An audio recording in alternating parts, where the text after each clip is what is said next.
आजच्या दिवशी भक्तीची पहाट उजडली. गुरुचरित्र पारायण सप्ताहाचा पवित्र आरंभ झाला.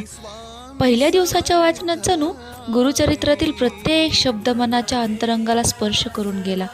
शांतता मिळाली, श्रद्धा वाढली आणि गुरुकृपेचा अदृश्य हात अनुभवता आला. आज वातावरणात एक वेगळंच दिव्यपण जाणवत होतं. भक्तांची उपस्थिती, गुरुनामाचा नाद आणि दत्तकृपेचा अमृतमय आच्छादन. पहिला दिवस म्हणजे फक्त सुरुवात नाही, तो मनातल्या प्रकाशाचा पहिला किरण आहे. उद्याच्या अध्यायांसाठी उत्सुकता, मनात भक्तीची उमेद आणि गुरुकथांचा अमृत पिण्याची तयारी. या 7 दिवसात गुरुचरित्र फक्त वाचायचं नाही, ते अनुभवायचं आहे, जगायचं आहे आणि अंतर्मनात उतरवायचं आहे. आजचा दिवस मंगल झाला, उद्यासाठी मन अधिक तयार झालं आणि गुरुकृपेचा प्रवास सुरू झाला. श्री गुरुदेव दत्त. श्री स्वामी समर्थ. श्री स्वामी समर्थ.